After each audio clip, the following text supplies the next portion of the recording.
Hello and welcome to another edition of the Moving Iron Podcast. This podcast is proudly provided by Axon, helping dealers move more iron for almost 100 years. Find out more at axontire.com.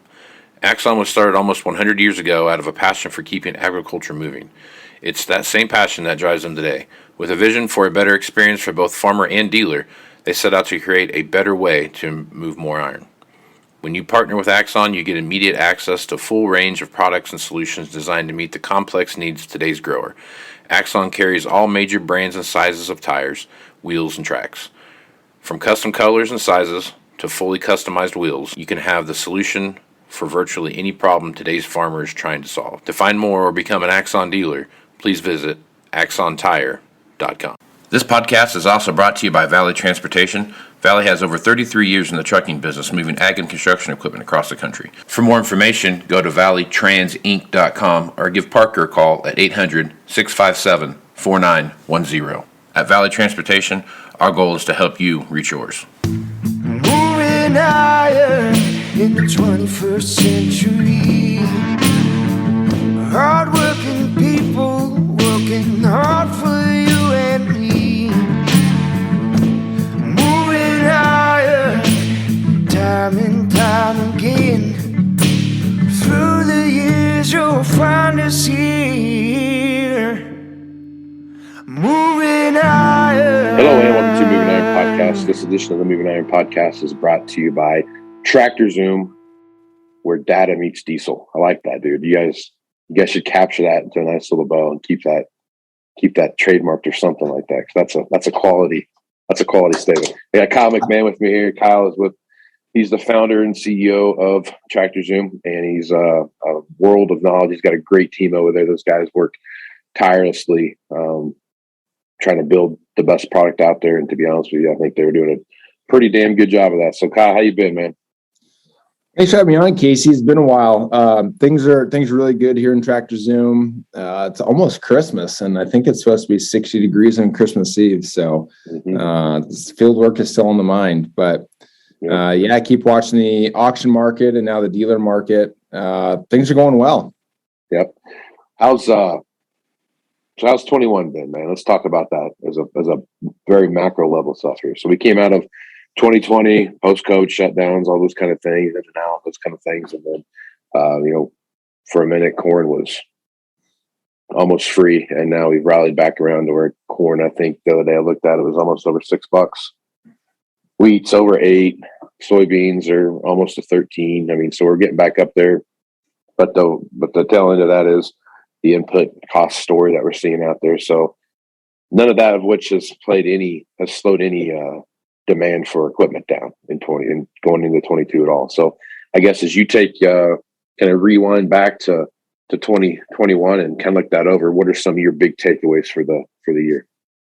Yeah, I think we tracked over 3,000 auctions and a little over $2 billion of farm machinery sold at auction this year. And it's pretty funny to look back at just the conversations, and not just equipment, but agriculture in general. At the end of 2020, beginning of 21, it was all about high commodity prices. How high can we get? Let's look at all this profitability. And then we saw input prices and cost of production starting to rise in the middle of this year. And now it's all about supply and demand. And I think we're starting to hear more about renewable diesel and how that's the new ethanol boom. So we're back to our optimistic ways, I guess, as farmers. But through the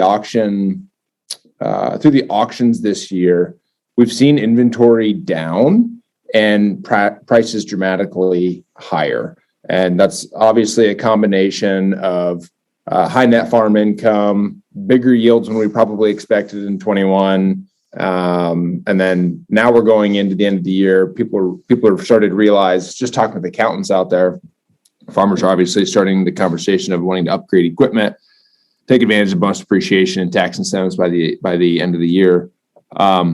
In December alone, I know I'm getting a little ahead of us from a 2021 perspective. In December alone, row crop tractor prices have been up 36% from December 2020 to December 2021, in the month of December, those machines selling. So comparing December to December, row crop tractor prices are up 36%. Question we always ask is, okay, that's wild. What is the quality difference? It was an average of 2,900 hours in both of those months. So the usage on those machines is the same. So we're seeing some pretty crazy prices, and in supply in the month of December was down 46%. So naturally, we're seeing a lot fewer machines come to auction and much higher prices being paid. Yeah, that's the thing right now. If you can, the 36% makes a lot of sense, because if it's available now for sale, there's a lot of stuff that's available in June, July, those kind of time frames. But if it's delivered, if you have a reason to buy something now for a tax-driven reason, you're going to have to pay more for it, because you have a very, very small, bag to sell out of, especially in December. You know what I mean? Yeah. I've always said, I thought between November, December of 21 and January, February of 2022 will be your two best times to sell a piece of equipment.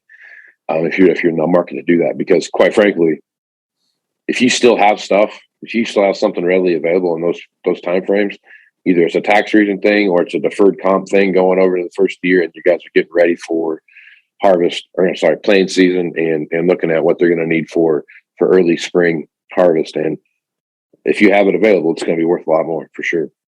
Yeah. And what I think is unique. So as we look at, let's just say tractors, okay, that price is dramatically higher.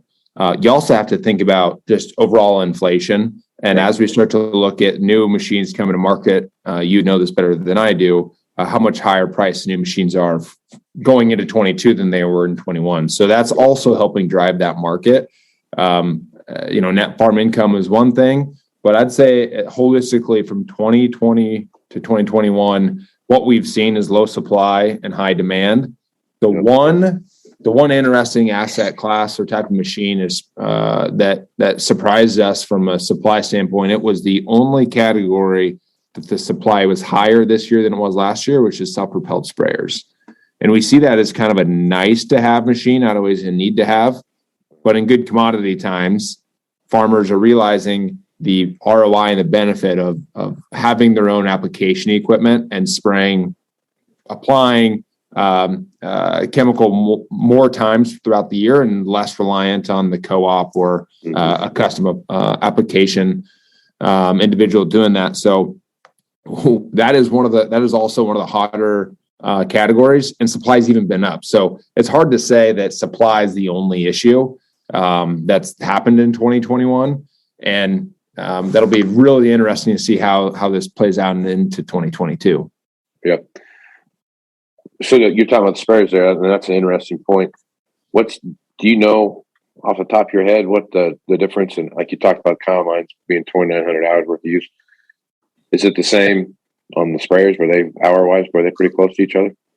I don't have that stat right in front of me. I'd have to go to our data team to pull that. But what we saw 307 sprayers from January to the end of November come to the market this year, and only 275 coming to the market last year. And self-propelled sprayers, and these are higher quality sprayers, $25,000 and above, and under 5,000 hours. And the price premium this year was 10% higher than it was last year.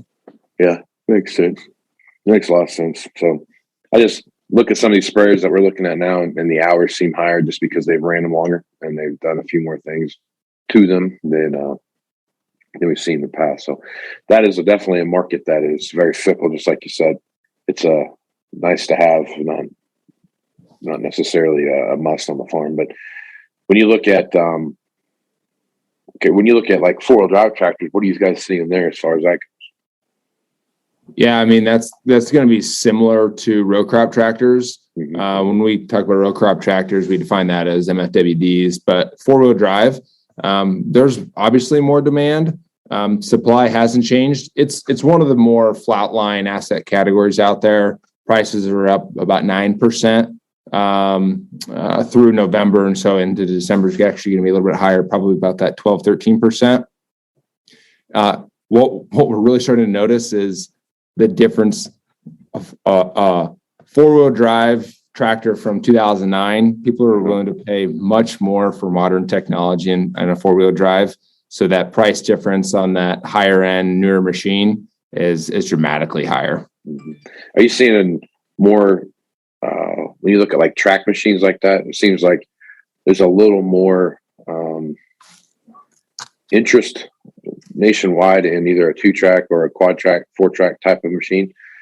Are you seeing more where those machines are holding their value higher than what you would expect as a cost of maybe when they were new or something like that, year over year depreciation scale?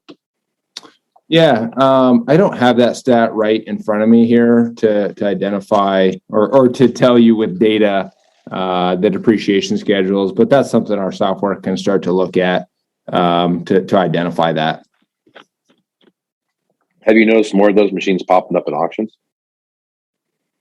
Yes, a lot more. Yeah.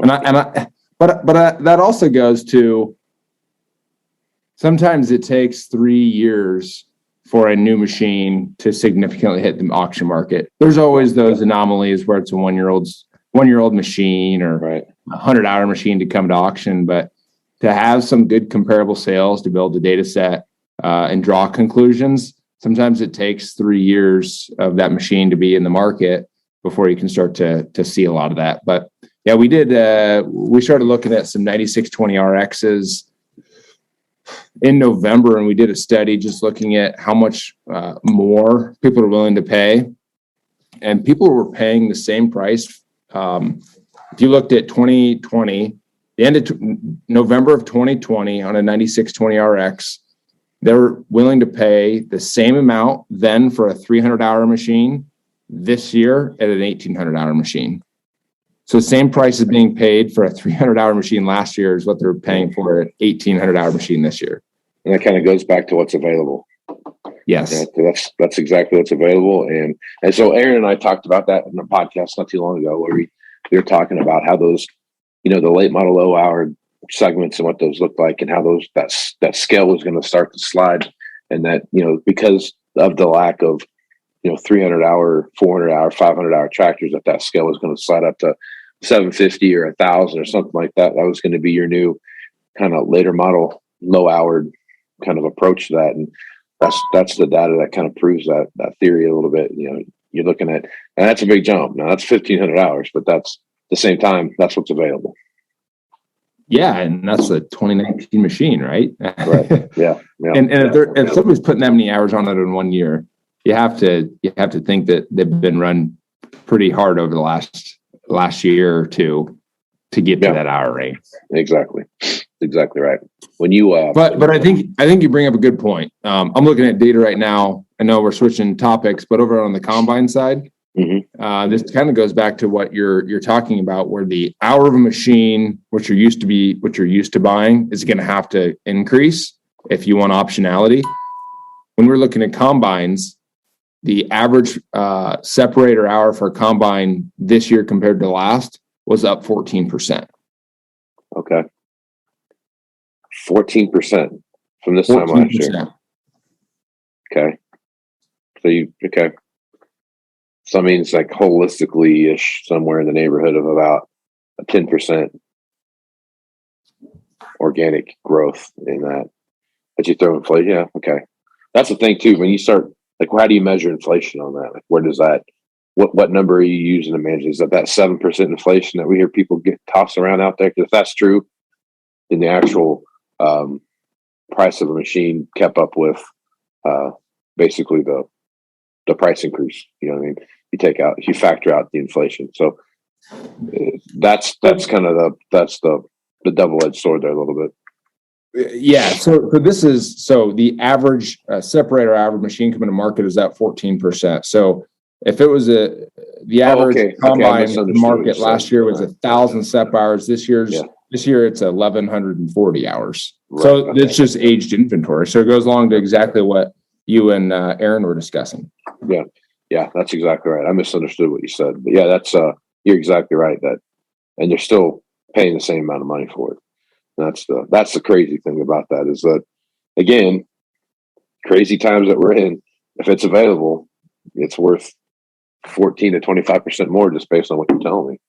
Yeah, well, in the same data set we're looking at, the prices are up 16% year over year on combines.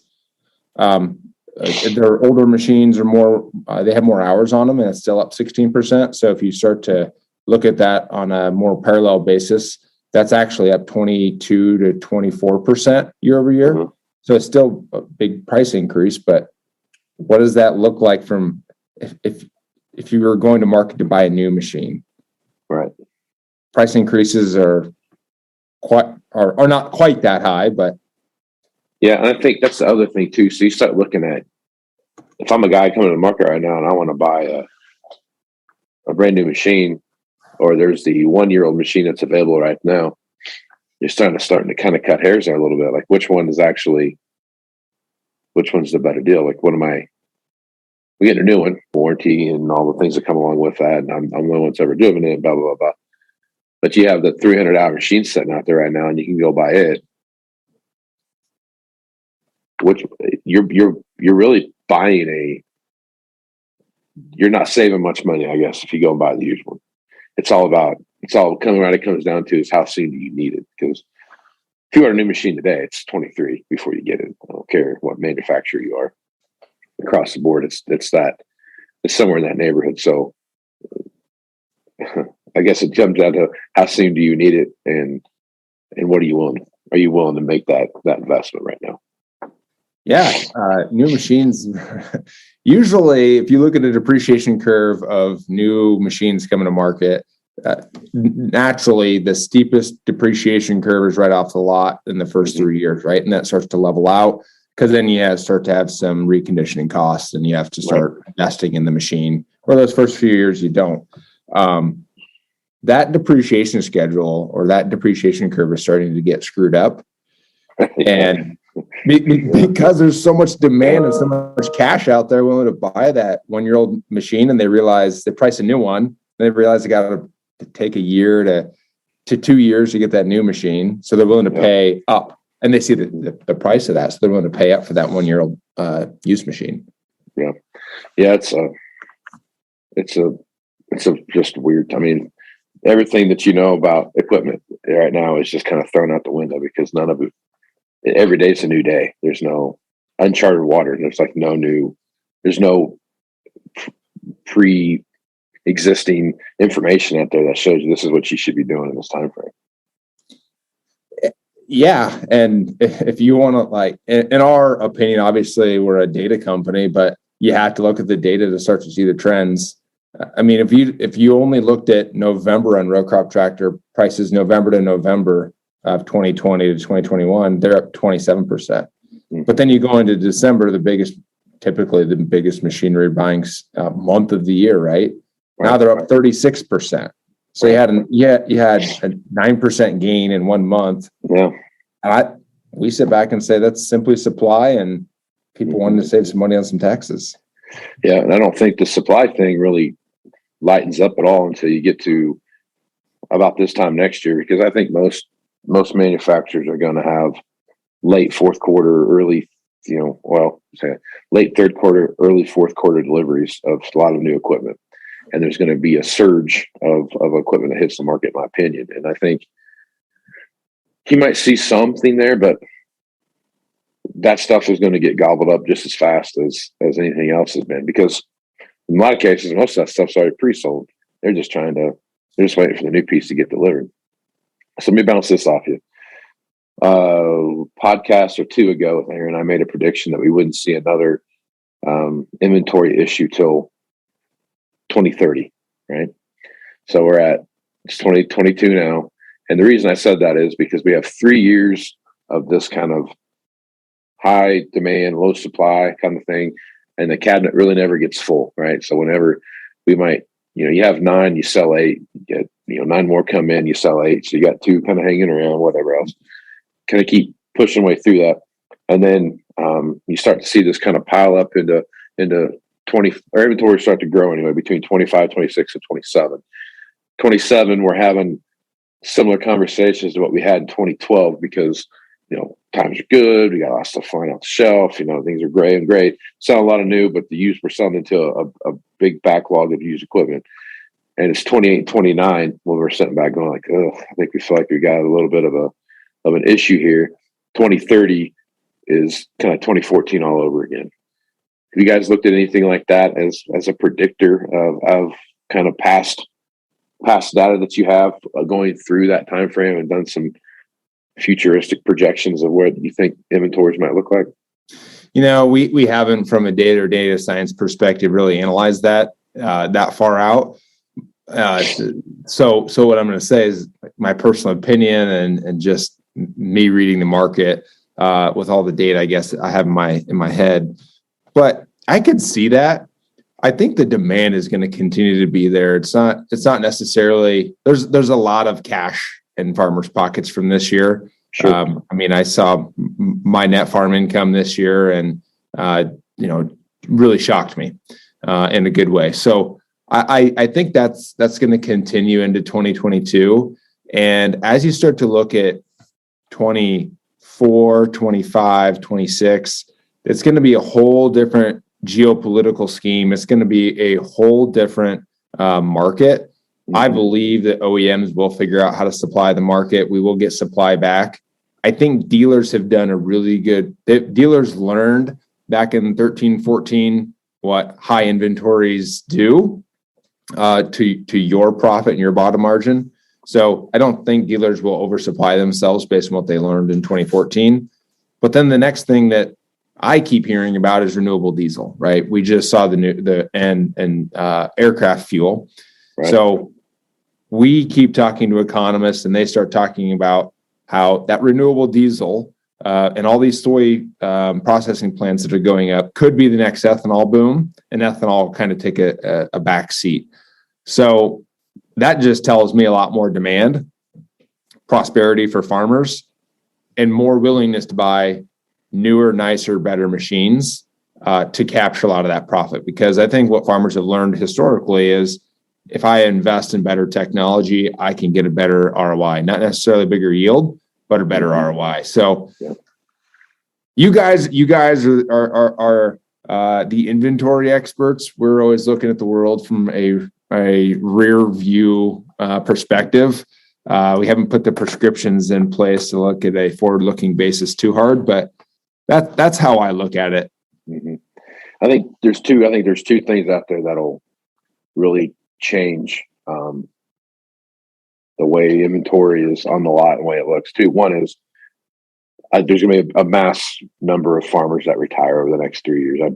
I fully believe that. I feel like some guys were going to retire in 12, 13, 14 and held out for one more year, and that 1 year kind of caught them and they had to kind of ride it out to get that equity back. And I think you're going to have their equity back in 3 years. And I think there's those 65 to 75-year-old farmers that are going to go. They're going to go away. They're going to retire. Big bulk of those guys don't have anyone coming back to the farm to operate anything when they come back. So I think, obviously the farmers are going to get bigger. A lot of capital is going to flow into agriculture too. Just trying to find the right guy that might be the right farmer, but he's just, he or she's just not capital rich, and there could be some money that comes in that could drive that. And you start seeing some 3,000 and 4,000 acre farmers going to, 10 and 15, 20,000 acre farmers just because of that. But I think that the retirement of guys going out and then whatever happens with the autonomous vehicle side of it too is going to be a big deal, because I truly believe that once autonomous vehicles come into play and they're there, and you've kind of offset the operator, and there's not that many operators out there anymore operating equipment, and there's more just machines out there driving themselves, that there's not going to be a lot of a lot of features that are in machines now that are kind of a creature featured thing, that are the additional, like, massaging seat and all these kind of things. All that kind of stuff is going to go to the wayside. It's going to be more focused on the technology side of it. It's going to be way more driven by how fast can it drive itself, and how often you have to recharge it, and what does the support equipment look like, and blah, blah, blah, blah. The faster that ramps up, that changes the direction of, I think, used inventory for the simple fact of, if I'm an operator, if I'm a farmer now, I don't need to have a big leap in my equipment year over year, because at that point it's kind of like a laptop computer. I mean, you get a laptop, you run it for 4 or 5 years, and then all of a sudden it's so slow and outdated that you can't keep up with it, and then you go get a new one. I really think you're going to see similar technology. That's going to play a big factor in that. And on top of that too, we're talking 8 years from now, and you see what over the past 8 years, what technology has done. Could you imagine what the next 8 is going to look like? If you start factoring all those things into play, and what does that whole thing look like?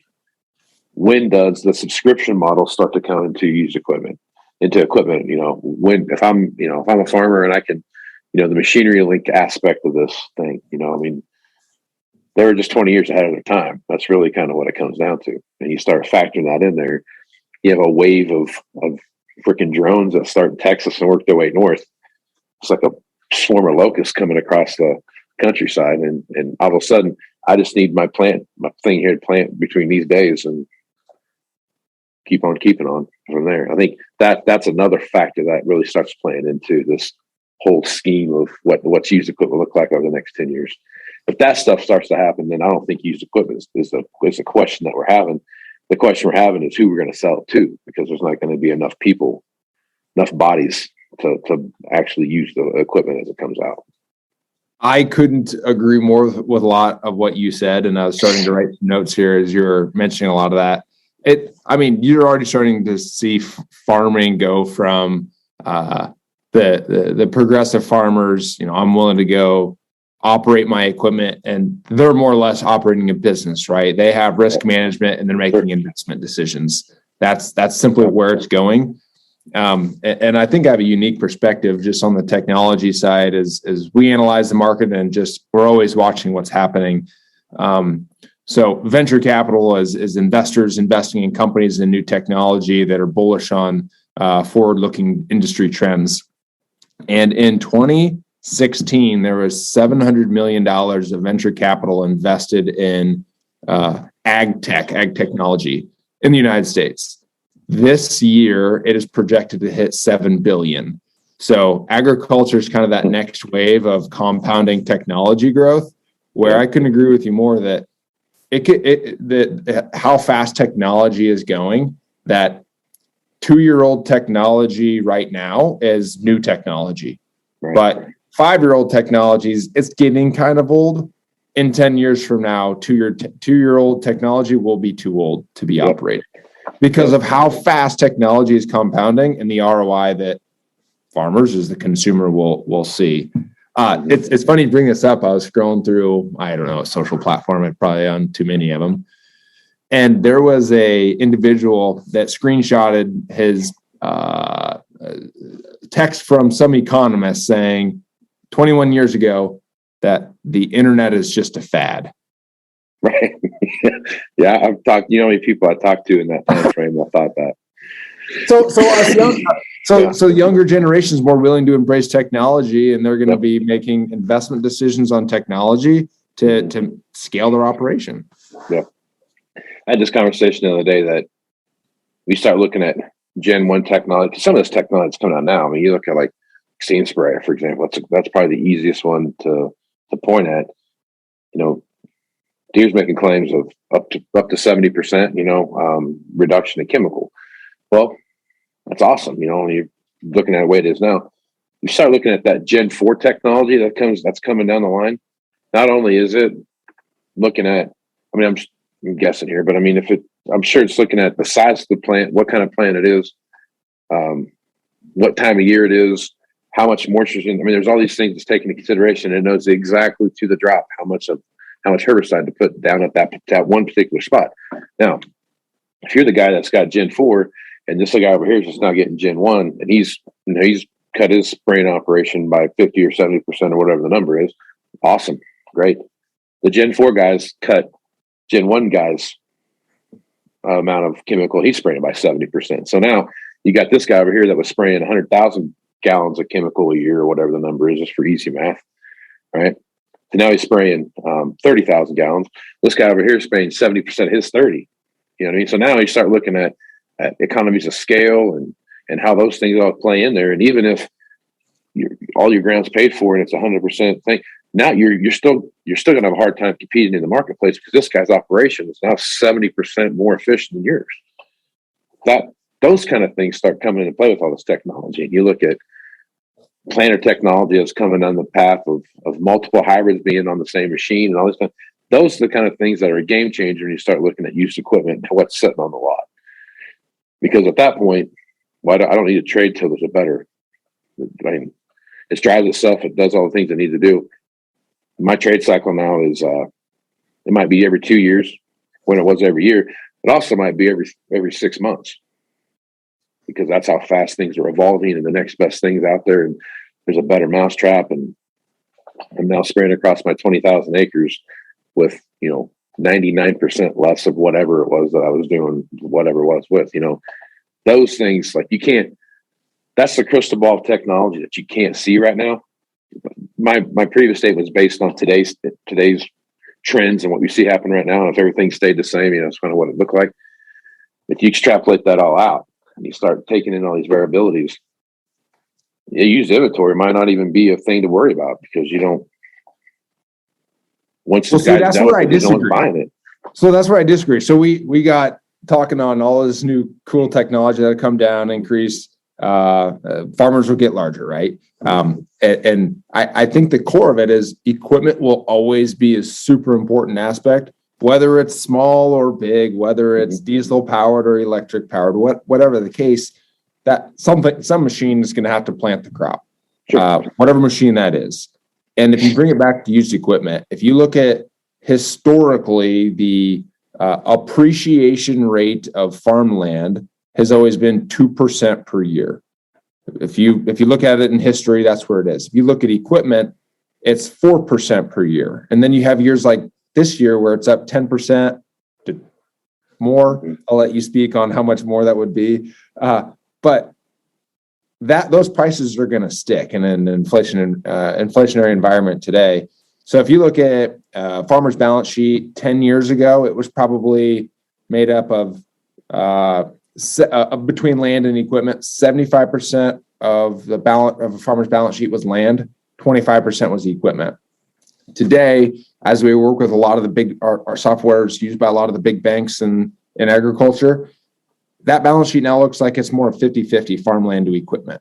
So as the equipment continues to get more expensive, our view in the market is you have a lot more risk to manage. As the combine approaches $1 million sometime down in the future, you have that much more risk to manage what that asset value is and when you should be buying and when you should be selling. So when it becomes used, somebody's going to want to buy it. There'll always be a used market, but the gap between new and used can continue to be large. I think as things become more autonomous and they get to be more of just a widget, and if I have a farm operation, I'm not worried about. I need an experienced operator. Like I've always had to go out and do these things. I don't have to worry about that anymore. I start looking at equipment as just I might not. I mean, I don't think a mini farm. I don't think they're going to own it. I think it's going to be more, like the co-op or the ASPs or whomever that is. The quote unquote machinery links of the world are going to revitalize themselves and come back in and be like, now I'm not hauling a 35,000 pound combine all over the place. I've got a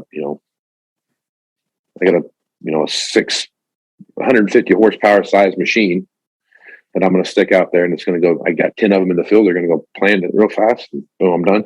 Moving on to the next one. And I just don't see too many people owning that stuff when it becomes fully autonomous because they don't. Again, economy of scale. You know what I mean? So you're saying so when you drive around town, you see all these lawn and landscaping businesses and everybody affords a lawnmower and goes and mows your yard. Now we're going to see a bunch of fleets of tractors out there. I think today we call it custom farming. And I think what they're trying to coin it later in life is farming. Farming. But I think they're calling it farming as a service. Right. Yeah. Well, I think about like the autonomous vehicles. Let's talk about all cars for a minute here, like autonomous cars. if I could just have an app on my phone where I hit the button and the car shows up, I don't really care if it's my car or somebody else's car. I just need a car. I don't know that I don't know that I own a car when that happens. You just hit the button and it shows up, and it costs me the same whether it's mine or somebody else's. At that point, why do you need it? And I think that's the same thing in farming. It could be. I think it's going to be pretty hard to break farmers' just love and passion for equipment. I think you're right, but you're talking about a new generation that's coming in that don't have the same attachment to, this is mom's tractor, this is dad's tractor, that's grandpa's tractor, those kind of things. They'll still have, dad's first tractor in the garage, in the shed sitting back there, but and they'll get it out for parade day and drive their 8R 370 down, 30 years from a now. Local parade. And in the local parade. But I think there's going to be it's a wide open thing that I think is going to be so unrecognizable in 10 years that we won't. You and I will be talking about this, and remember when people used to own their own equipment. I think we're going to be close to that. So what is going to happen in the used market then? Well, that's just it. I mean, I think then you start looking at these developing nations around the world. You start taking a look at a lot of this stuff going over, like in Africa, especially. I think that's where you start seeing these big movements in used equipment. Like in the U.S., there's a big movement of equipment from the north to the south, right? And even more so, there's a lot of row crop tractors that come out of the south and move up to the north. But that migration of equipment, is basically a 4 or 5 state move in each one of these things, and you're in a different one. I think what happens in the U.S. and Canada, you're going to start seeing that equipment hit a certain lifespan in the North American continent, and it's going to go to Africa. And when it gets to Africa, it's going to be 10 or 15 years old, and it's going to be doing their demand for things are going to be a little bit different because of the soil contents and what they're growing, and the need or their lack thereof of fertilizer and those kind of things, because of the nutrients that are in the ground already, because it's recently ripped up soil and blah, blah, blah, all those kind of things that come into play. As that migration of equipment goes to Africa, Eastern Europe, Asia, where more of these developing countries are, that's where that stuff's going to end up, and it's going to further transform the landscape of farming, because the U.S. might not be the most dominant agricultural country on the planet anymore. It might be Zimbabwe, you know what I mean? Yeah. Or someplace like that. But there's a lot of things that go into that thing. But infrastructure obviously is a big part of that. But that's how I see it happen. It's like that flow of equipment was just going to go over there, and they're going to use it up till it dies. And it's just like Mexico 10 years ago when I first started this business, they needed a combine or a tractor that was 15-year-old combines, 30, 40-year-old tractors. They might take a 15-year-old planter or something like that, and that's kind of where the market is. That's transitioned now where they're looking at 3, 4, 5-year-old combines, 2, 3, 4-year-old tractor. I mean, that's a way more prevalent vintage of tractor than what it was even 5 years ago.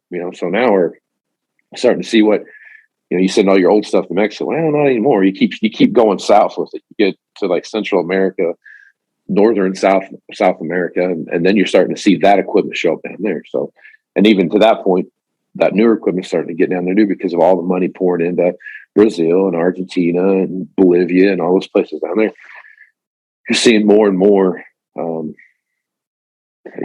and more of that technology's getting there, but they still have infrastructure issues they got to overcome. Yeah, and I think part of that, what's going to help the industry or the world get there is more data and more information around the used piece of machinery. If you look at 10 years ago, where internet was sort of a thing, but I think people still looked at tractors and newspapers and magazines a lot. Okay, let's call it 15 years ago.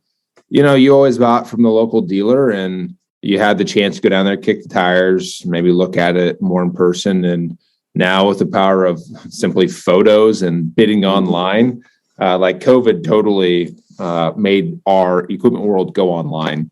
And it forced people who are unwilling to look at equipment online or do deals over the internet. It forced them to, because that's how they had to. So I guess what I'm getting at is, you look at the power of the internet and the data that we can now collect around machines that'll help people understand, is it a good piece? Is it a bad piece? What's the service history like?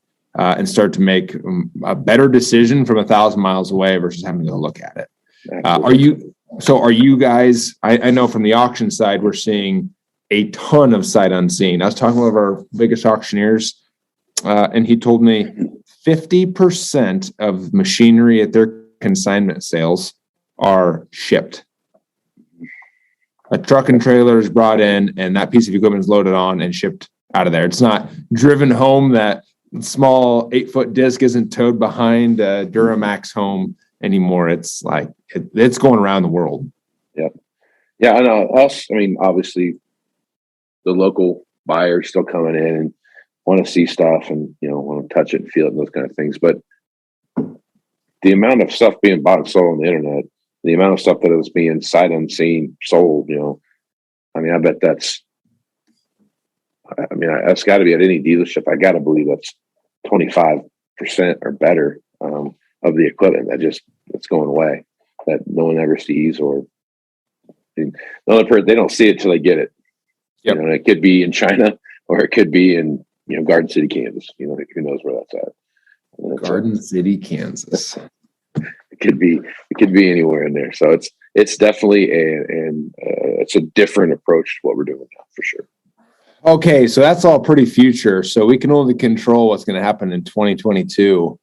What do you think that we'll see in the first quarter of 2022? Do you think this demand will slide off now that people are having to make purchases before the end of the year? I've been hearing a lot of people making as many input purchases as they could because net farm incomes to be higher this year than next. Will that drive prices lower, or with the? I don't think so. There's not going to be, the demand still going to be the same, or the supply is still going to be the same. The first quarter of my opinion, as far as I can see, I don't see much of anything different in that first quarter. Second quarter, third quarter, I think you might start seeing a little bit of relief. I think you'll see more relief in the fourth quarter too. But there again, there's a lot of equipment out there that's waiting for the new piece to show up, so the next 4 pieces can be sold.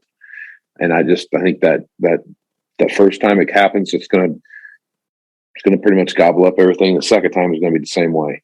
When you get to that third lift, the third tranche of equipment that comes through, that's when you're going to start to see things have some level of normalcy in it. Because I think by the time the third lift of tractors come through and combines and those kind of things come through, I'm not talking like 3 years from now. I'm talking like 18 months from now.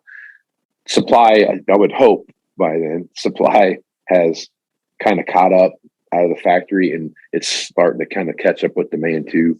And you're going to start seeing that 24, 25 time frame, to be way more normal than what we describe as normal anyway. So I don't think, I'm not saying that 22 is going to be significantly better than 21, but it's going to be somewhat better than 21. From an inventory standpoint. Yeah. Yeah, and I think as more people price new equipment, they're going to realize how much more that they are willing to pay more for a used piece than want to go buy the new machine because of those wait times. So we at TractorZoom do not anticipate prices coming down in the foreseeable future, and inventory will continue to be an issue. We have a data point. We call it asset accumulation. So throughout 2021, there were, and naturally you can kind of see this from the supply issues at dealers and even at auctions. What has happened is happened from the asset accumulation stage is people have been buying a second machine versus trading it in, so that they, in case of a breakdown, they know they can't, if they think they can't get parts, that they're starting to hoard more. They have net farm income to have more equipment than they necessarily need. and we don't foresee them, surging the market, throwing all their used pieces back on the market at any certain time. But that's going to continue to allow for additional expansion and soak up more acres when more folks retire the next couple of years. Yeah. Yeah, no doubt about it. And I agree with that 100%. So, well, Kyle, I think that's probably a good place to jump off. We covered a lot of ground on this one. So, as usual, when you're on here. So, if folks want to reach out to you and the folks at TractorZoom to see what you guys are doing over there, what's the best way to do that? Yeah, go check out the all-new TractorZoom website, tractorzoom.com. You can now look at auction inventory, farm equipment from over 500 auctioneers, auction companies across the entire United States. And here's of 3 months ago, we just started adding dealer inventory. So now you can go see the inventory of more than 900 dealer stores on TractorZoom. So go look at all of the equipment coming up for sale or at dealer lots at tractorzoom.com. Right on.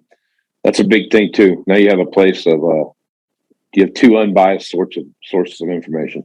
You have the auction data plus the retail data, and you can look at those two things and see how they correlate. So commend you guys for what you're doing over there. And we've got some super innovative things launching here in the first quarter.